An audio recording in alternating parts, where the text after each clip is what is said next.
dari seorang agent menjadi seorang konsultan, teman-teman, ya. Teman-teman boleh switch agent jadi konsultan. Kelakuan juga harus di switch. Kelakuannya juga jangan kelakuan seorang agent.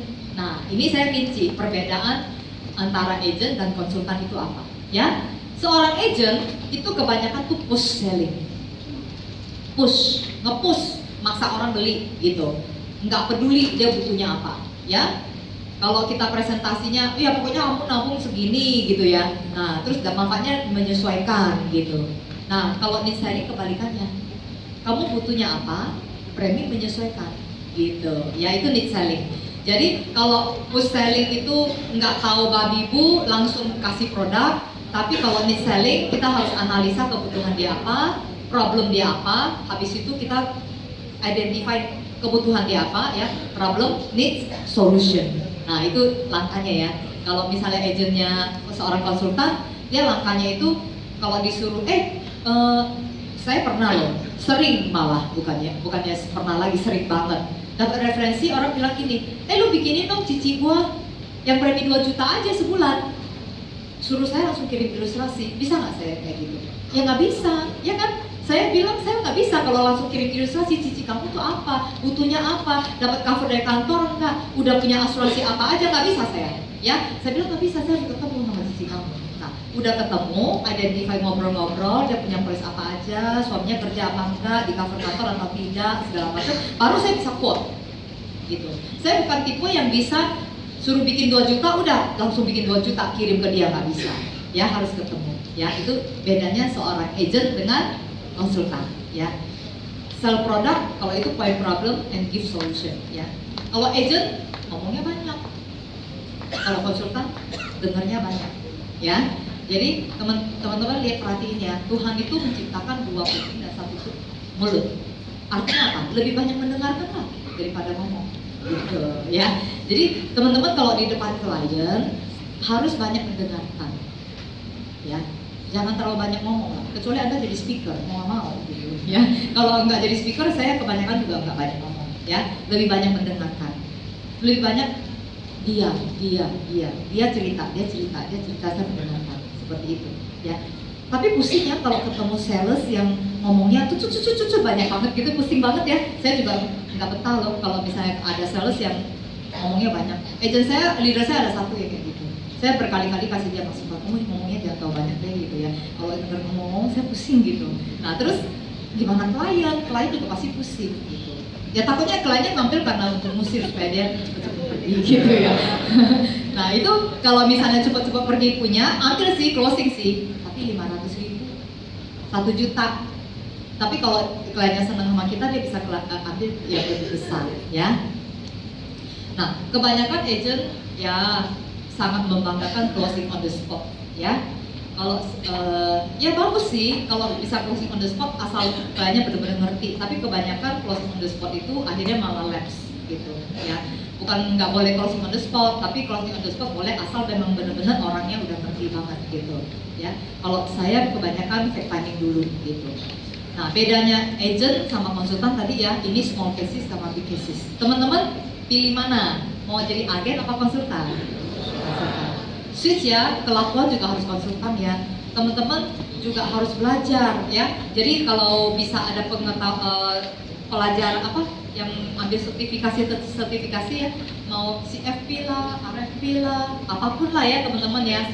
Yang certified financial planner, ambil aja. Saya ini lulus CFP tahun 2007 teman-teman. Itu angkatan CFP pertama di Indonesia, ya. Jadi pertama kali ada CFP saya udah ikut. Dari tahun 2002, dari pelajaran yang ada sampai ada, gitu, sampai selesai. Itu 2007, ya. Oke, nomor 3 ya, nomor 3. Nomor 4. Nomor 4 ya, teman-teman. Menurut saya simple presentation, ya. Teman-teman kalau kita jualan, ya, jualan asuransi itu tidak seperti jualan barang. Kalau jualan barang kan kita langsung kan nawarin, lu mau nggak ini HP ini, mau nggak ini pointer ini slim loh bentuknya seperti ini, ya, juga cepat, cukup ini juga ya, bagus gitu, langsung jualan kan. Tapi kalau asuransi itu, kalau kita langsung nawarin, itu biasanya orang nggak mau. Asuransi itu produk yang dibeli, bukan bukan produk yang dibeli, tapi dijual, gitu ya, dijual supaya dia tuh mau beli. Nah, teman-teman, kalau kita jualan asuransi harus masuk menyelinap, istilah saya, ya, kita harus masuknya tuh menyelinap, tanpa diketahui dia ternyata kita memasukkan konsep asuransi di kepalanya dia, betul ya? Nah, jadi menurut saya makanya kita selalu menciptakan cara presentasi, dan cara presentasi itu harus simple. Kita bilang syaratnya 5 menit. Kita pernah bikin, kalau saya kan dari dulu sama suami saya selalu menciptakan presentasi 5 menit yang efektif gitu ya. Tapi lama-lama kita kan juga mentok juga ya, apalagi gitu ya. Kita pernah loh bikin sayembara, tapi mungkin boleh diadakan juga di Prusolid gitu ya. Sayembara presentasi 5 menit gitu. Habis itu muncul banyak sekali ide-ide baru dari agent-agent ataupun leader ya, dikontesin, dan pemenangnya dapat lumayan 1 juta atau 2 juta gitu. Presentasi singkat yang bisa kita gunakan ya. Nah, jadi kita selalu memakai simple presentation. Kebanyakan agent di lapangan sudah diajarin cara presentasi. Kalau dulu kan presentasi kita kan presentasi Pak Ali ya. Tapi Pak Ali kalau udah bosan pakai, kita kepengen pakai yang lain gitu kan. Nah, tapi kalau banyak juga agent yang tidak pakai presentasi apa-apa. Nawarin orang, nawarin aja langsung. Kenyataannya seperti itu loh. Saya sering banget coaching agent dan saya baru find out agent itu kalau ketemu orang nawarin asuransi, nawarin apa adanya. Nah, itu biasanya nggak efektif. Harus pakai presentasi. Gimana pun juga harus presentasi menurut saya ya. Nah, presentasi itu harus simple dan short ya, dan saya selalu presentasi itu single solution karena presentasi saya modelnya gayanya tuh ada angka ya, ada angka. Jadi otomatis kalau saya angkanya macam-macam, ada sakit kritis, ada HS, ada macam-macam, itu kan jadi bingung ya kan. Jadi satu single solution ya. Kalau misalnya mau jualan manfaat meninggal, itu ada 2 presentasinya, presentasi keranjang sama estate planning ya. Estate planning sekarang yang kita lagi pakai adalah properti ABC. Properti ABC itu juga estate planning, warisan ya. Jadi kalau mau jualan manfaat life, PGB sama Linkem ya, itu life ya. Itu pakai keranjang atau pakai estate planning. Kalau misalnya sakit kritis, kita ada presentasi namanya aset cermin atau ICP ya. Tapi itu sekarang kita udah banyak tinggalin, agent baru nggak usah pusing, nggak usah belajar itu lagi, karena kita jualan 2 rider aja, live sama PPH ya. Nggak usah pusing, teman-teman nggak usah banyak. Mungkin kalau mau jualan PGB boleh lah ya. Nah, PCB 88 ya. Nah, hospital kita jualannya pagar PPH presentasinya. Retirement juga ada presentasinya, education ada presentasinya. Teman-teman, hari ini saya mau bawain 2 atau 3 deh ya. Mau pilih mana? Semua waktunya nanti nggak keburu. Nah, jadi pagar PPH ya. Pagar PPH dulu ya. Kalau pagar PPH, saya itu selalu pembukaannya ya. Kalau dulu pembukaannya saya suka ngeluarin kartu PPH saya sih, gitu ya. Boleh juga sih teman-teman keluarin kartu PPH gitu ya. Kartu PPH saya biasanya udah disatuin sama kartu kredit saya yang lain yang warna hitam juga. Saya ada 3 black card gitu ya. 1 BCA, 1 Permata, 1 PPH. 3-tiganya black card gitu ya. Karena saya tunjukin, saya punya 3 black card loh. Yang satu ini limitnya 100 juta saja, yang BCA. Yang Permata ini 200 juta untuk saya kalau keluar negeri. Terus yang ini limitnya sekarang udah 65M ya, karena saya selalu update ke yang tinggi. Kalau dulu waktu itu 35M kan yang PPH 8 juta ya. Nah sekarang saya udah update ke diamond gitu ya. Saya bilang ini limitnya 65M loh gitu. Yang satu 100, yang satu 200, yang satu 65M ya. Tapi yang ketiga ini hanya bisa digunakan di rumah sakit. Saya bilang tapi memang kalau misalnya kartu kredit, kartu beginian hanya di rumah sakit kan yang butuhnya sampai miliaran. Kalau miliaran boleh shopping bahaya ya, gitu ya. Jadi yang bisa digunakan hanya di rumah sakit itu 65. Nah, lu punya nggak kartu seperti ini? Nah, kayak gitu kan kita udah bisa sortir dulu. Kalau dia udah punya ya buat apa kita presentasi, betul nggak? Ya kan? Oh iya, gue punya, ya udah gitu. Yang lain, oh ini kan asuransi biasa kan, yang cuma kalau sakit nanti dibayar ya sesuai tagihan, itu kan biasa. Emang ada yang luar biasa? Ada presentasi yang lain, gitu ya. Nah tapi kalau misalnya dia belum ada, kita bilang asuransi itu, tahu nggak asuransi kayak gini? Itu ada 3 jenis pada umumnya. Ada pertama yang sistemnya hangus, ya, apapun yang kita bayar hangus, aksa hangus. Dulu Manulife hangus, ya, tapi sekarang Manulife kayaknya mungkin udah ada, ya. Jadi kita bilang asuransi ada yang hangus, ya, apapun yang kita bayar hangus.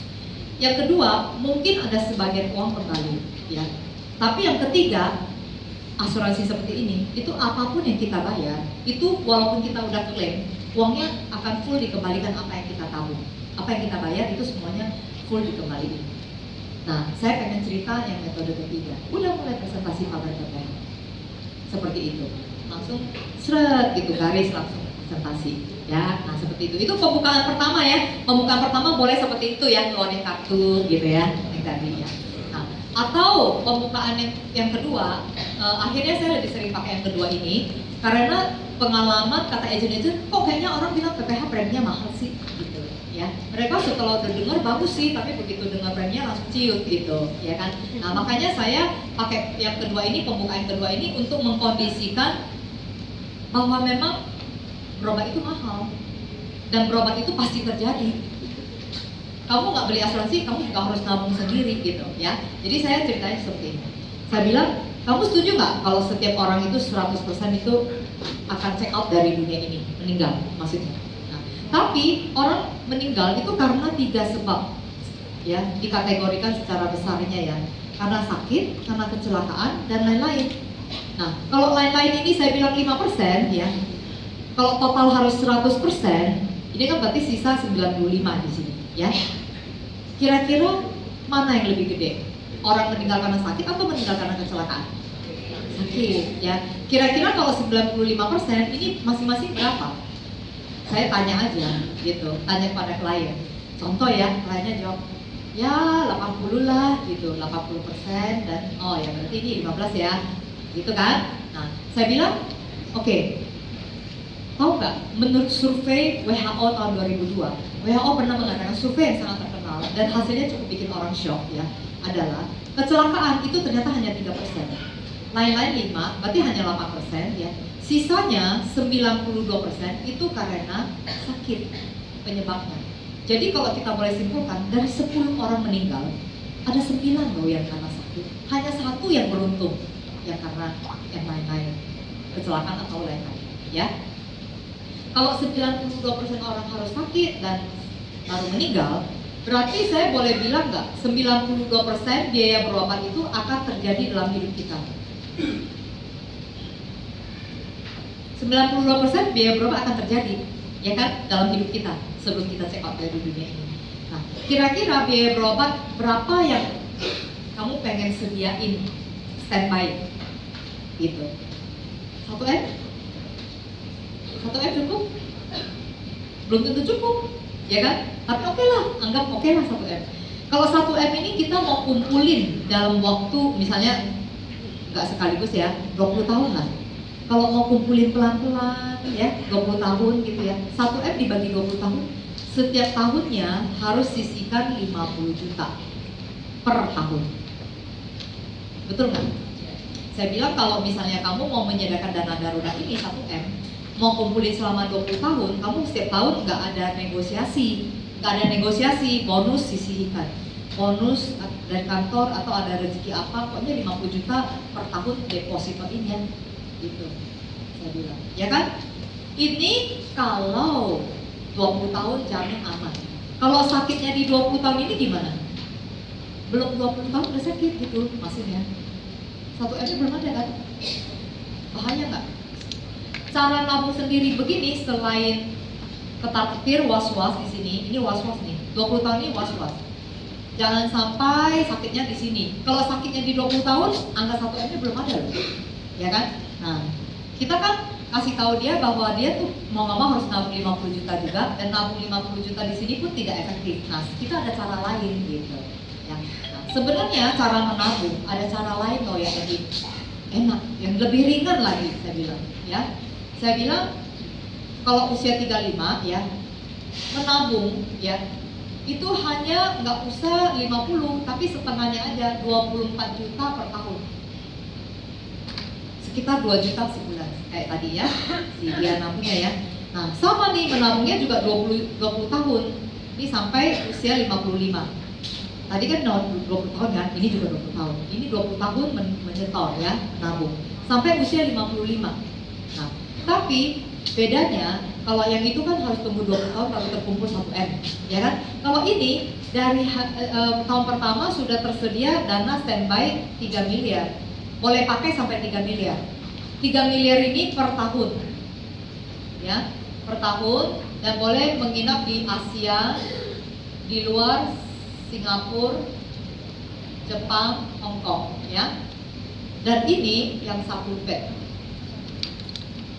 Pokoknya jatah kita 3 miliar, boleh berubah sampai 3M. 3M ini setiap tahun diisi ulang, refill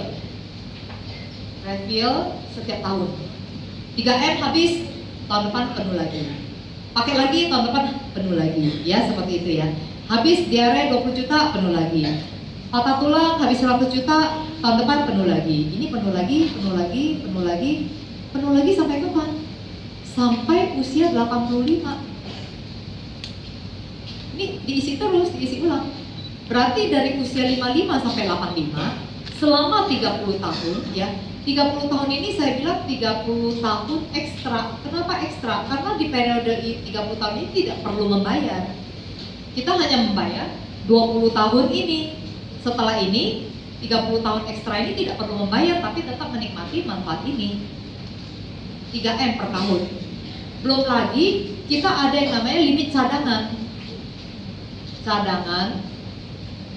Limit cadangannya itu berapa? 12 miliar. Kalau 3M ini kurang, ada 12 miliar cadangan lagi. Luar biasa nggak sih? Ini nabungnya cuma 20 tahun. Total uang yang dimasukin, maksimum resiko buat kita cuma uangnya segini. Hilang pun nggak apa-apa lah, betul nggak? Udah menikmati manfaat segede gini, ya kan? Nah, saya bilang total uang yang pernah disetor, terus akhir kontrak di usia 85, di 85 udah nggak ada cover apa-apa dong, Indonesia udah nggak sanggup, udah nggak cover gitu ya. Di usia 85, uang kita ini ya udahlah, udah nggak ada proteksi, apapun yang kita pernah tabung ke dia dikembalikan dalam bentuk cashback 480 juta. Kira-kira kalau ada tabungan seperti ini bagus nggak, saya bilang. Nah, kalau orang yang mendengar ini, dia akan bilang gila, bagus banget gitu. Saya bahkan ya, kenapa saya bilang? Saya bilang plus minus ya, sorry. Sebab cashback plus minus di sini 480 juta. Plus minus loh. Ada plus bisa minus loh, ya. Saya bilang plus minus pun nggak apa-apa, hilang pun nggak apa-apa lah. Ini udah dapat begini, betul nggak? Nah, saya tidak pernah menjanjikan nilai tunai kepada klien. Saya bilang plus minus uang lu balik gitu aja. Gitu. Padahal teman-teman tahu nggak ini nilai tunai berapa? Di kolom yang sedang aja 9%, itu 6 miliar. Boleh IT tolong bukain? IT tolong bukain yang pagar PPH yang usia 35.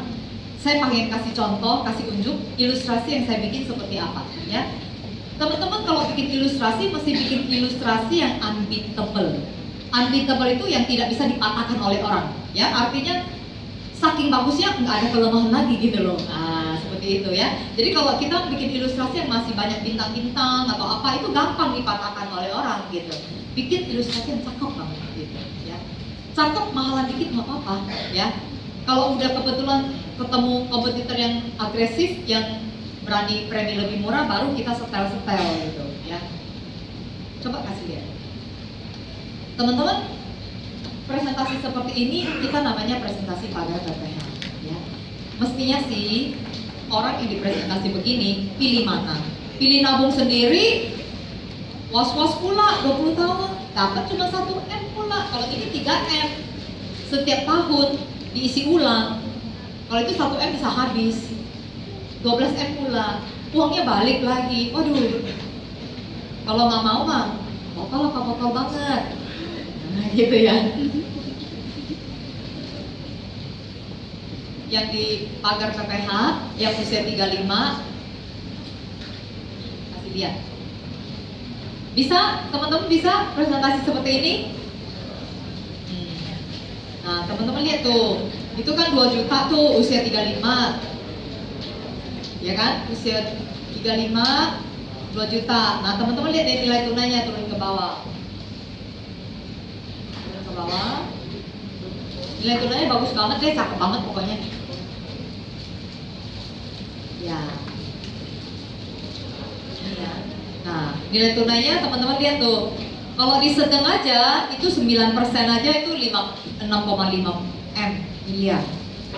Terus nilai tunainya ini nggak ada bintang, ya. Yang rendah pun tidak ada bintang. Ngapain dimurahin lagi, bener nggak? Mestinya kondisi dia mah nabung 50 juta untuk dapetin 1 M. Ini aja kita udah diskon 50%, gitu, ya. Jadi nggak usah takut. Premi 25 juga nggak apa-apa, 30 juga masih nggak apa-apa, gitu. Ini 24, ya. Seperti itu ya. Ada pertanyaan sampai di sini pagar PPH? Ada saver. Kalau nggak saver nggak mungkin. Ada saver. Savernya cukup gede kok. Tadi coba kasih lihat, ada nggak ada savernya berapa?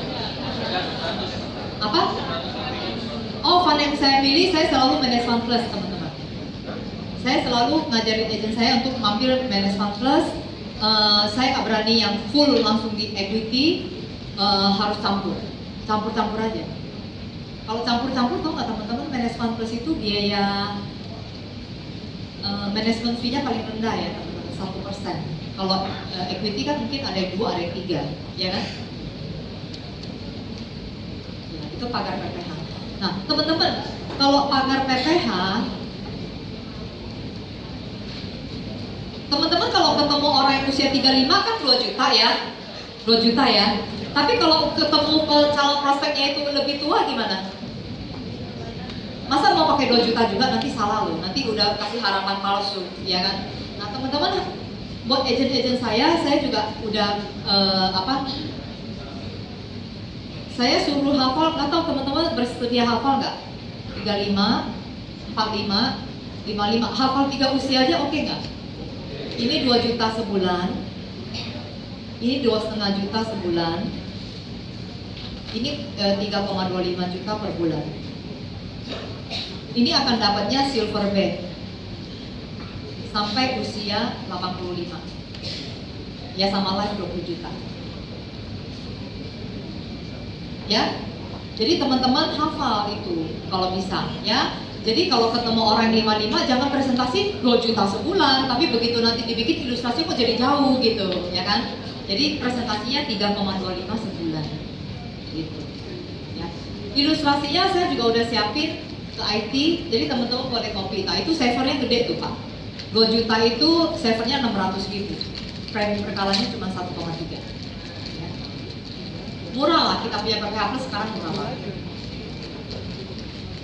Agent, saya suruh hafal loh teman-teman, ini ya, angkanya ini. Jadi ketemu orang yang 40 langsung keluarnya itu adalah 2,5 juta sebulan.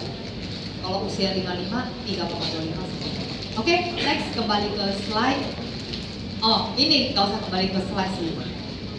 Properti ABC, ya, properti ABC. Properti ABC atau keranjang dulu, keranjang kehidupan udah pernah dengar belum? Udah ya, nggak usah. Keranjang kehidupan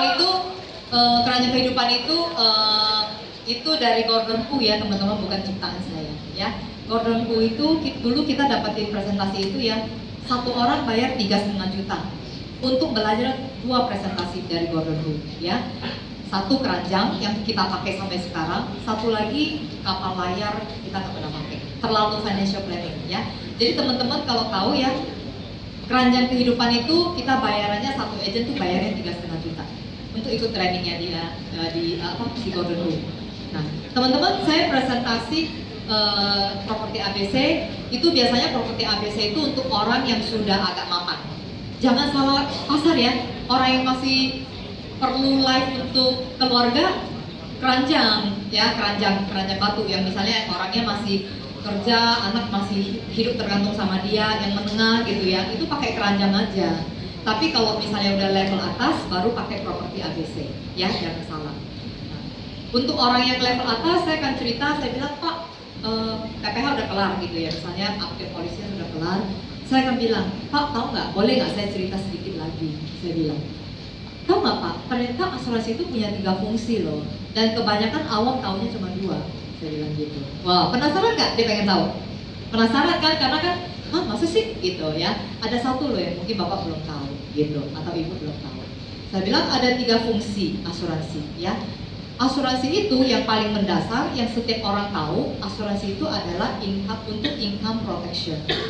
Nah, ini sih biasa untuk orang yang pencari nafkah, terus ada anak istri yang hidupnya tergantung sama si pencari nafkah.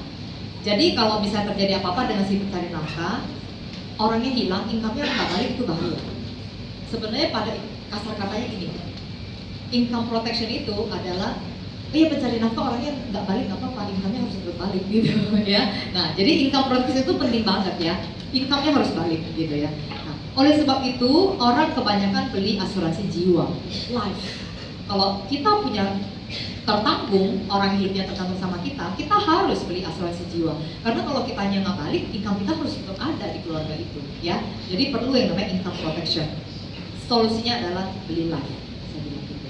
Nah, kalau saya sih melihat Bapak bukan di level itu, saya bilang ya. Jadi ini sih enggak lah gitu, udah lewat gitu. Kalau ada Bapak, anak Bapak juga udah aman lah, aset Bapak begitu banyak gitu, ya kan ngomongnya gitu ya. Nah, kita bilang masuk ke level kedua. Kebanyakan orang kalau udah nggak merasa penting di sini, orang akan melihat asuransi itu berfungsi sebagai aset protection. Yang satu jaga income, yang satu jaga aset. Karena udah punya banyak aset, takut dong asetnya hilang dalam sekejap, ya.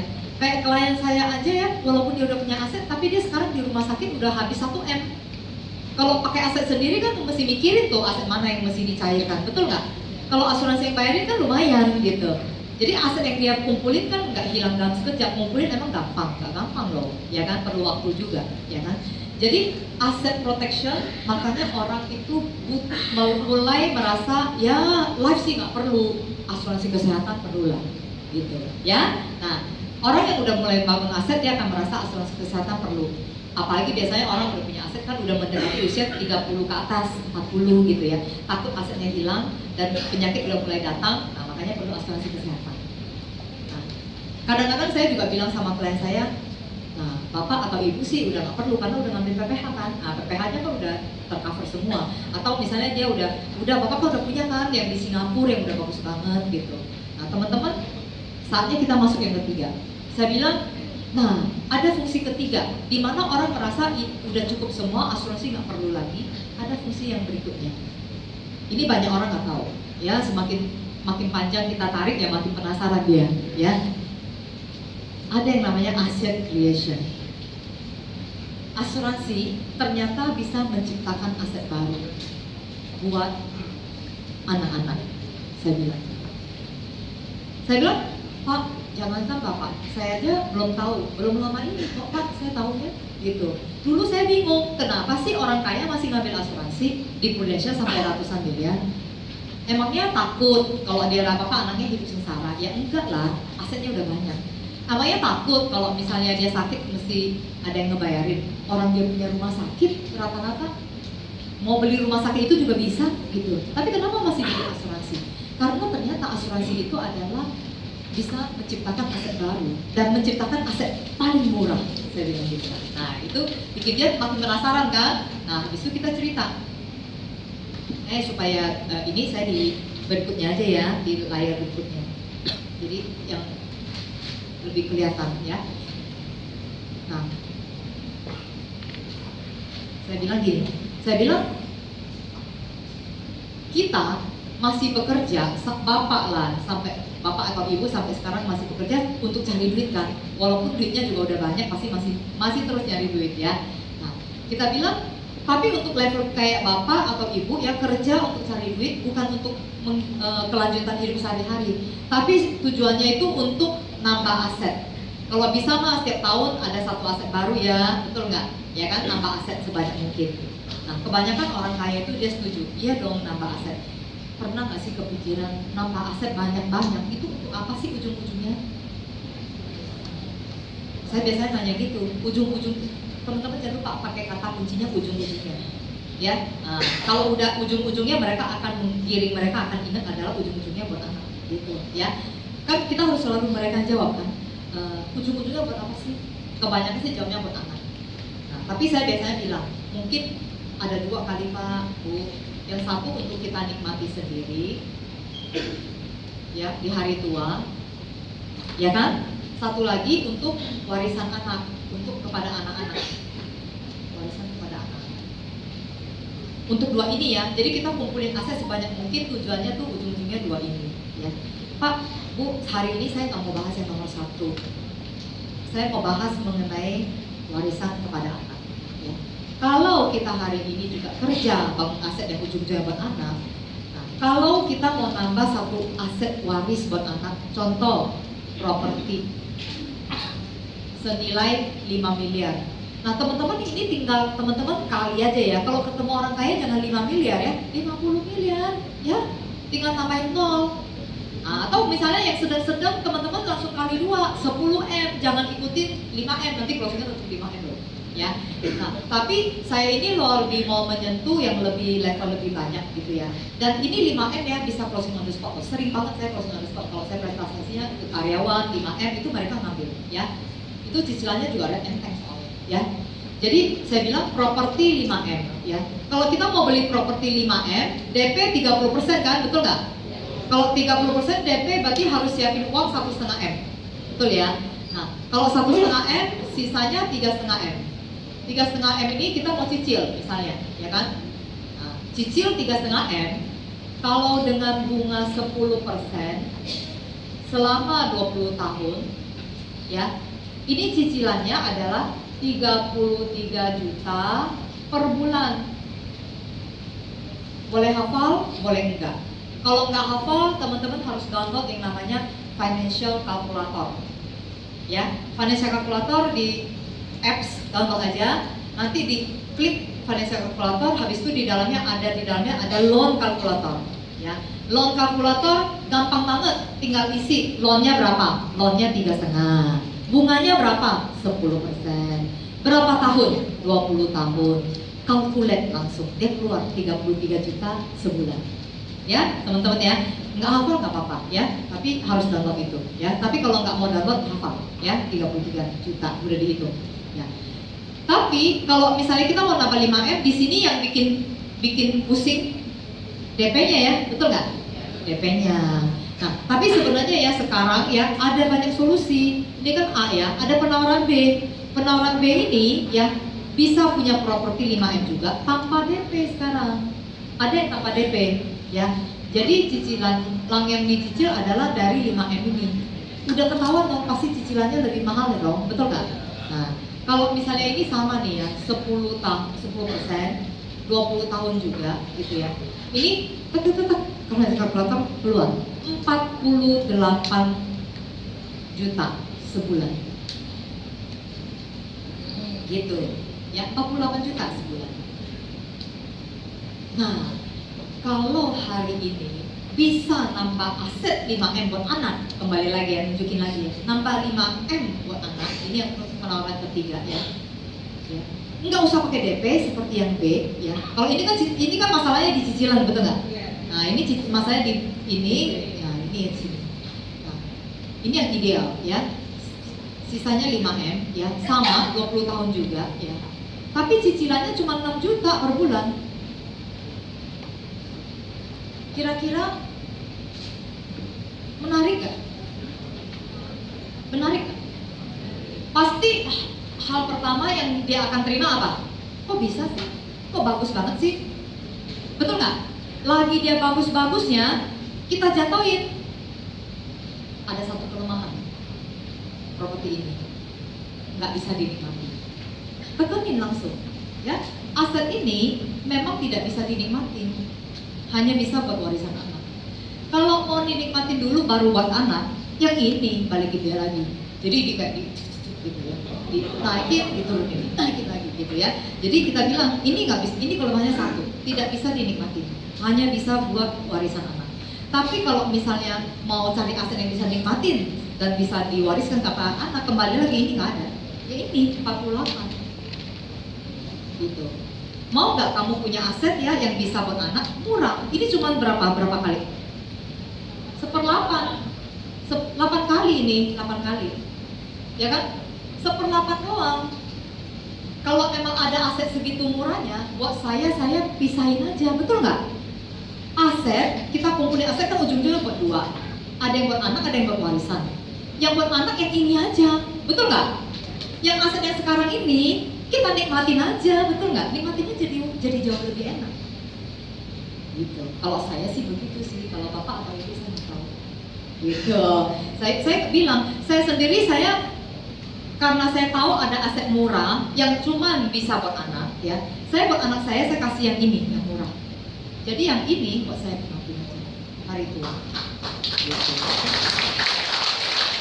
Saya kalau ketemu agent yang pelit-pelit, yang jalan-jalan shopping nggak berani, gitu ya. Saya bilang, kamu gimana sih? Kamu jadi agent, udah tahu ada aset. Misalnya kamu nyimpen duit buat apa sih? Iyalah, anak gua masih kecil, nanti masih mikirin anak.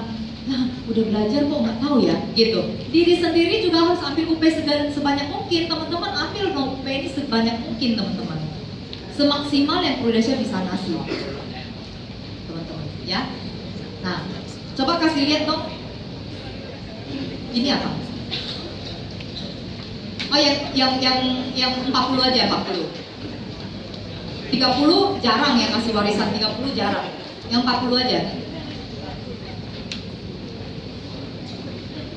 Teman-teman, saya udah kasih ilustrasi, ada beberapa usia, 30, 40.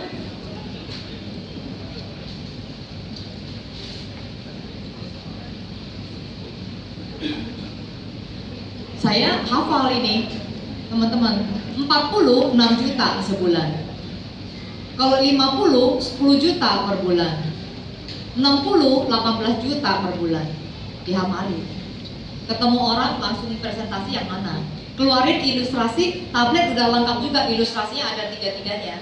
Kalau pas lagi ngobrol kemarin, saya pas sebelum ke Surabaya, paginya saya prospek, rekrut dan prospek lah ya. Jadi rekrut anaknya supaya mamanya juga beli yang warisan. Mamanya sekitar umur 50, ya udah langsung keluarin yang 50. Presentasinya bukan yang 6 juta dong, yang 4 juta, yang 10 juta, ya. Nah, ini yang berapa? 40 ya. Nah, 6 juta kan? Nah, saya kasih lihat ini nih, kebetulan nih ada klien saya ilustrasinya seperti ini. Nah, ngakunya ini punya klien ya. 6 juta sebulan, terus turun sampai yang manfaat meninggal. Sampai manfaat meninggal aja. Turun manfaat meninggal. Turun lagi, tabel manfaat meninggal. Saya bilang dari hari pertama warisan yang kita siapin adalah 5 miliar ya. 5 miliar. Terus lagi kok hilang? Iya. 72 kan, terus lagi. Turun lagi. Nah, saya biasanya langsung tunjuk ke halaman yang lagi, turun lagi. Sedikit lagi, 1 halaman lagi. Halaman tabel meninggal. Ini, terus lagi. Ya, terus. Nah, ini ya. Saya bilang ini dari hari pertama sudah mengamankan 5M. Orang bilang properti makin lama makin naik, betul nggak? Ini juga makin lama makin naik. Coba kita lihat kalau meninggalnya di usia di 20 tahun kemudian. Kalau meninggal di 20 tahun kemudian, anak kita akan menerima kalau enggak 6,5M, 7,3M atau 9M. Betul ya? Nah, jadi orang bilang properti harganya naik, ini juga naik gitu ya. Teman-teman lihat ya, kalau meninggal di tahun ke-20 itu anaknya akan menerima 6,5M, 7,3M atau 9,7M. Gitu ya. Jadi ini naik juga. Sebenarnya naiknya dari mana sih teman-teman? Sebenarnya yang udah di lock 5M-nya. Nah, Kelebihannya itu dari waktu kita setor. Jadi kita waktu setor itu menambah nilai warisannya. Betul ya? Jadi lucu ya, kalau properti itu kita setor untuk menghasilkan 5M-nya. Kalau kita startingnya aja udah 5M, terus kita setor itu untuk menaikkan nilainya, ya. Kalau properti kan kita setor untuk supaya 5M-nya penuh, tapi tunggu harganya naik gitu, ya. Bedanya di sana. Terus kira-kira apa handle objection-nya? Handle objection apa aja lah? Saya bisa terima. Handle objection apa aja? Apa? 85. Tapi teman-teman harus kasih lihat ya, 85 ya. 85 nilai tunainya di tengah sudah ada 5M. Kan ada yang bilang, wah kalau Bang meninggal 86 gimana? Gitu kan? Gak usah khawatir, 86 nilai tunai lu udah ada 5M. Jadi ngapain mempertahankan 5M itu, biaya asuransi udah mahal loh. Kayak gitu ya. Tapi teman-teman, saya lihat kasus, kalau misalnya yang usianya tua ya, kasih aja link termnya sampai 99. Link term 99, tapi nilai tunai nggak mesti sampai 5M ya. Kalau yang 85 ini kan saya harus ngejar. Saya harus ngejar di usia 85 itu nilai tunai harus 5M sesuai UP. Supaya ada pertanyaan seperti itu, saya bisa jawab. Kalau saya meninggal di usia 86 gimana? 86 nilai tunainya udah ada 5M gitu. Nggak perlu UP lagi. Apa pertanyaan lagi? Pertanyaan. Yes. Apa? Ya Pak. Pak Joni.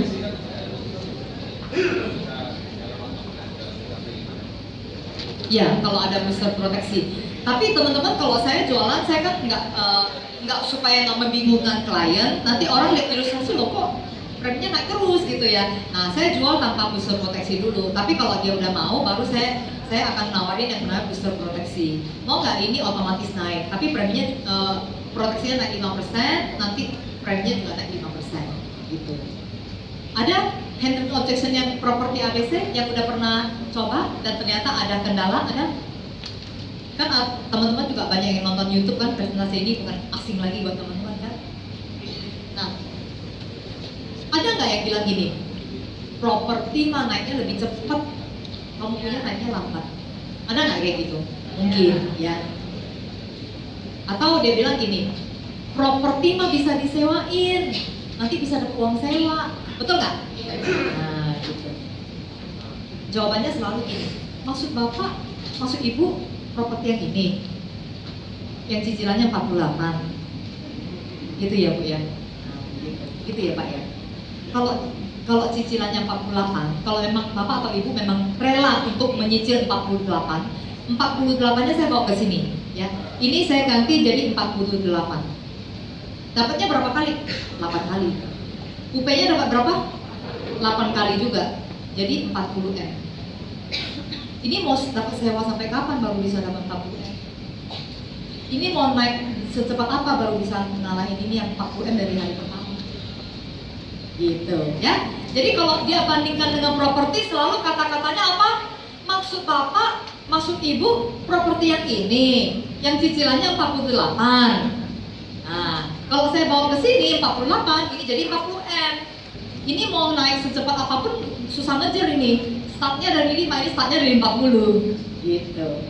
Gitu ya, menang lagi kita, ya. Sampai dia udah nggak ada objection lagi, saya kasih tahu ada satu kelemahan. Oh, dia tambah uang itu ya kelemahannya ya. Tapi kelemahan itu justru yang akan jadi powerfulnya kita. Saya bilang kelemahannya satu. Aset ini sedemikian bagusnya, kalau orang tahu pengen ambil sebanyak mungkin nggak? Pengen. Tapi masalahnya ini produk tidak bisa ambil sebanyak mungkin. Setiap orang ada jatahnya masing-masing.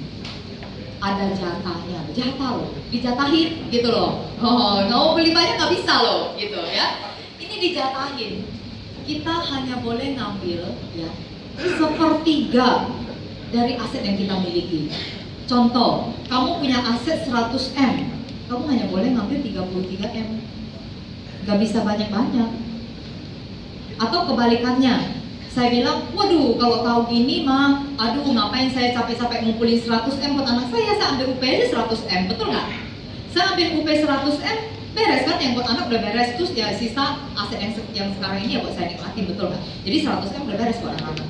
Tapi ternyata Bu Desa minta bukti aset 3 kali lipat 100M. 300M, bisa nggak? Nah itu ya nggak bisa. Jadi ini aset ya, kalau orang udah tahu, kalau udah diterima sama Bu Desa, dipestain, saya bilang gitu. Ya kayak gitu, ya. Di celebrate, agent kalau misalnya, oh Pak udah di approve, yes kita makan-makan. Oh gitu ya. Jadi ini aset murah. Kalau orang udah tahu, pengen ngambil sebanyak mungkin. Tapi masalahnya ini kelemahannya satu, nggak bisa ngambil sebanyak mungkin, dijatahin. Kalau kamu, Bapak nggak mau ngambil jatahnya Bapak, menurut saya sih sayang banget. Saya sih udah ambil maksimum. Tiap kali aset saya bertambah, saya ambil jatah saya lagi di Prudential. Bapak belum pernah ngambil ya Pak? Jatahnya nggak diambil, sayang banget. Gitu. Ya, jual mahal tapi justru menarik teman-teman. Bisa teman-teman? Asset creation menurut saya kalau Anda benar-benar menjiwai, bisa presentasi, teman-teman ya bisa lah closing banyak gitu ya. Ini mah kalau kayak gini KPI-nya berapa tuh ya? Ya 72 tadi 50 nggak ada lah gitu. Tinggal teman-teman ketemu lawannya siapa. Kalau lawan